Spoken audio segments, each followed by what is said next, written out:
afternoon, India. A very warm welcome on our show, What's in Your Mind? In this show, we discuss what is going on in the mind of the people of different age groups, and today we will know what is going on in the mind of the most important section of the society, the youth, the children. Today, we will discuss a very serious and mostly undiscussed topic that is usually brushed under the carpets by adults, mostly parents and guardians. This is the first relationship a child develops since its birth. Yes, you guessed it right. It is the child-parent relationship, which is the need of the hour in today's open society and how to build a perfect and healthy parenting atmosphere. For having this discussion, we have with us Mrs. Prakriti Prasad, a parenting coach and a writer. Welcome, Mrs. Prakriti. Thank you, Nandini. Thank you for having me here. To begin with, how can parents foster an open communication with themselves and their children? So that's a very relevant and pertinent question you've asked here. Communication, right communication forms the basis of any relationship, and particularly parent-child relationship. And you'll agree with me that right now there is an immense gap in communication that's happening now, and thanks to the digital media, the social media, there's very little of communication that is happening between parents and children, and which is why there are a lot of problems that is arising in.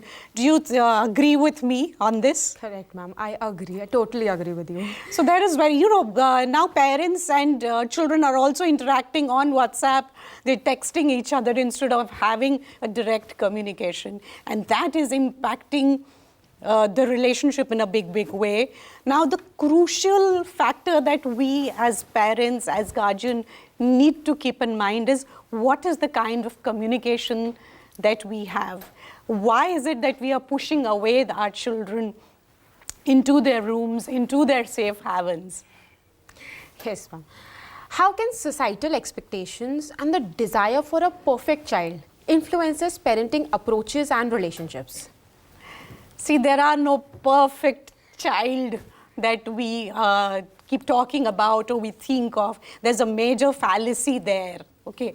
Now, I agree with you that most parents are now raising their children in terms of, in relation to others, what others are thinking, what others are doing, how are others raising or, raising their children, what streams are the children selecting, what is trending.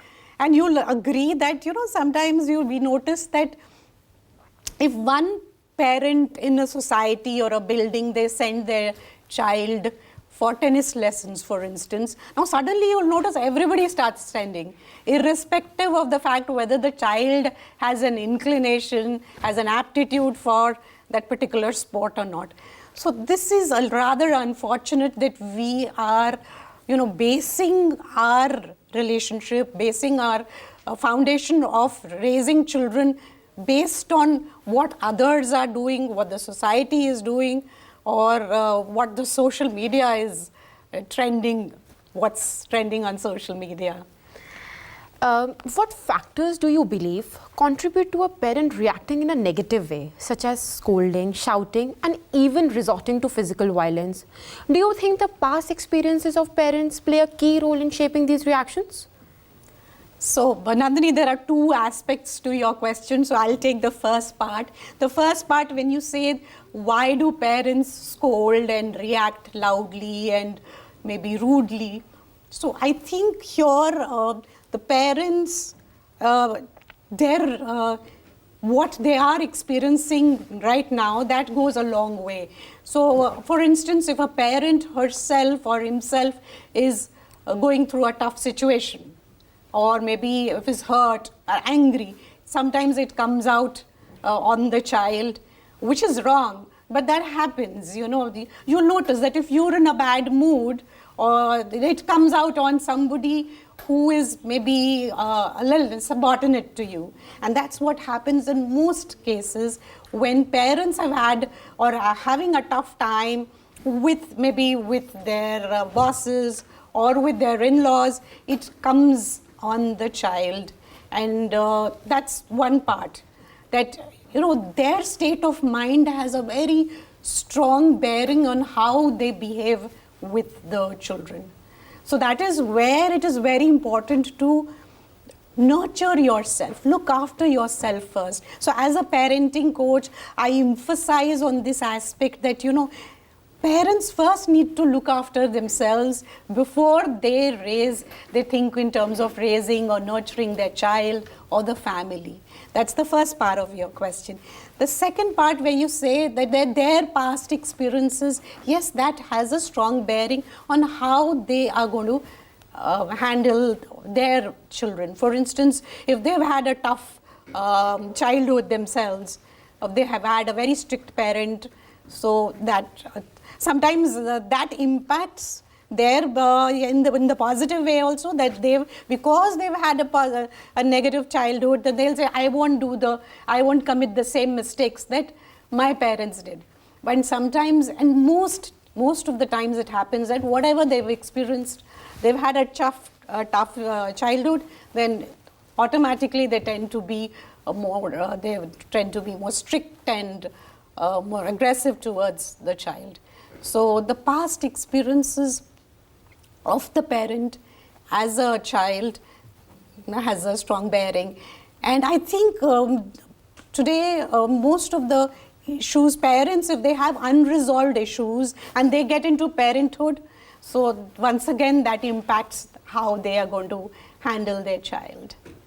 So before you become a parent, I think you need to be trained to first resolve your issues before you become one. Yes, ma'am, correctly said. And how can parents handle the changes that occur in a child while growing up? Like they have different stages, teen, adulthood, etc. So how to handle that? Right. So, it's very important to first of all understand that parents, the role of a parent is not just that of a supervisor and a corrector. Unfortunately, most parents feel that it is their moral responsibility to constantly correct their child, and then they tend to become just a supervisor. So as the child grows from middle school to high school and into adolescence and teens, so we need to realize that parents have to act as facilitators more than supervisors.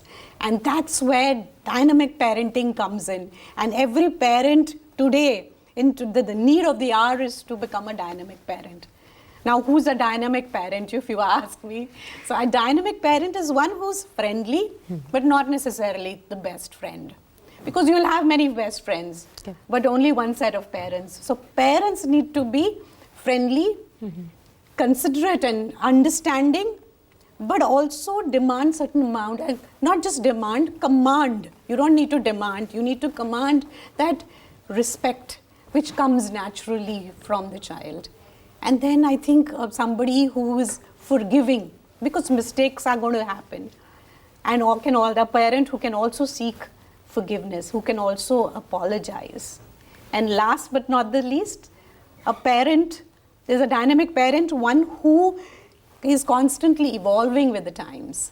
So all of us as adults, as parents and guardians, we need to constantly evolve, just as our children are evolving at breakneck speed. We as parents also need to improve our methods and our strategies and our mindsets. So I hope I've answered your question, all right? Absolutely, ma'am. Very informative and insightful session. Thank you, Mrs. Prakriti, for enlightening us with your words. Thank you. Thank you so much. I hope most parents will take notes through this productive discussion and will integrate into their relationship with their children more closely. This is Nandini Gulati signing off with this episode. Till then, keep watching What's in Your Mind.